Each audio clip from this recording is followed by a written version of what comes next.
Runaway judges versus the Trump agenda. That's the focus of tonight's angle. Today at CPAC, the president rallied the conservative faithful and urged them not to let up as the midterm elections approach. Don't be complacent, okay? Don't be complacent, because if they get in, they will repeal your tax cuts. They will put judges in that you wouldn't believe. They'll take away your Second Amendment, which we will never allow to happen. Judges matter. Let's take gun legislation. Now, even if the president and the Republican Congress are successful in pressing his agenda, life-tenured judges with radical outlooks can undo it all.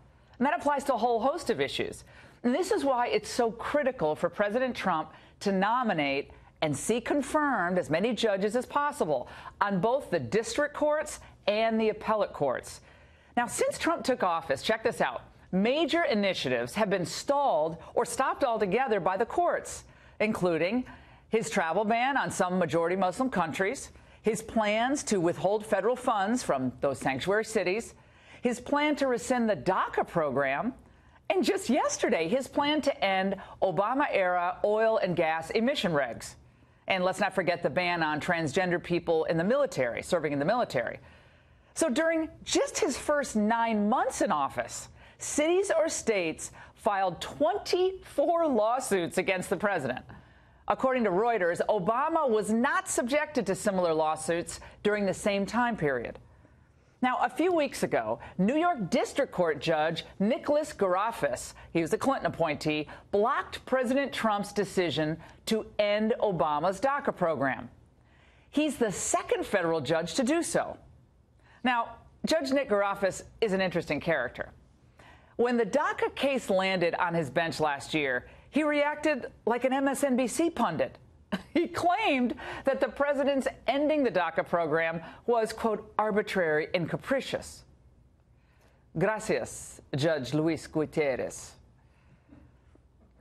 This judge has a history of editorializing from the bench. And, of course, it ends up being like legislating from the bench. Americans didn't elect Judge Garofis to change our immigration policy. Certainly not the authority of the executive to enact sensible immigration regulations. He was appointed to be a check on other branches of government, not a replacement for them. So if Judge Garofis wants to get into legislating, he should take off his long black robes, pound the pavement, and then run for office. And, by the way, this isn't the first time that that judge crossed the line from impartial jurist to policymaker. In 2012, he imposed racial quotas on the New York City Fire Department as a way to address the complaints from minorities who failed the department's entrance exams.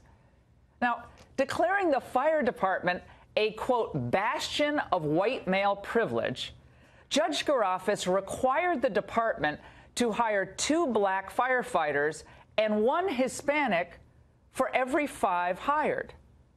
Now, parts of his ruling were later vacated by the appeals court that questioned his impartiality. They barred him from presiding over future trials related to the case. That's how bad it was. Sadly, no one barred him from ruling on the DACA program. And frankly, he should have recused himself because his liberal bias was that obvious. Garofis sat on the bench and repeatedly slammed the president for his, quote, recurring, redundant drumbeat of anti-Latino commentary. Recurring, redundant drumbeat. Isn't that whole thing redundant? Oh, my gosh. It's just bad writing. Now, come on. Judge Garofis was blatant in his disdain for the president and his policies. Then the chief judge of the Fourth Circuit Court of Appeals, Roger Gregory, wrote the majority opinion blocking the president's travel ban. Now, it's a different circuit. Now, it's the second time the Fourth Circuit has pulled this routine. This time, Judge Gregory, a George W. Bush appointee, believe it or not, claims that the president's travel restriction on 6 largely Muslim countries is unconstitutionally tainted with an animus toward Islam. For 285 unbelievably twisted pages, the ruling tries to turn Trump's campaign rhetoric into a legal argument. Gregory writes that the travel ban drips with religious intolerance, animus, and discrimination. Sounds like he's talking about his own opinion. They say the ban is an attempt to establish a national religion that excludes Muslims. That's what the Fourth Circuit ruled. Well, we're going to see how that reasoning holds up at the Supreme Court, which, by the way, has just announced that it's going to review these travel ban decisions on April 25th. Political grandstanding by jurists of the type that we just talked about, whether it's from the bench or in public forums. We saw what Justice Ginsburg said the other day about the bullying during the election and Hillary and the sexism.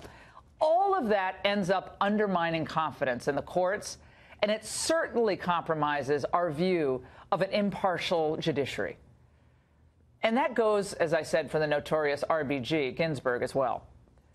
The left wants to do through the courts what they couldn't achieve at the ballot box. It's so transparent to me. Now, Obama certainly knew this game. He was able to stack the federal bench with 334 judges. Clinton appointed 387 judges. And President Trump, well, he understands the threat posed by an activist judiciary. The president has had to deal with activist judges working against him ever since he took office. I'll be criticized by them for speaking harshly about our courts. This new order was tailored to the dictates of the Ninth Circuit's, in my opinion, flawed ruling.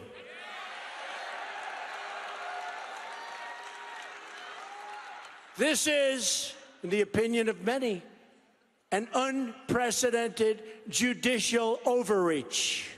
Now, there are currently 147 vacancies on the federal courts, 122 in the district courts, and 17 at that important appellate level.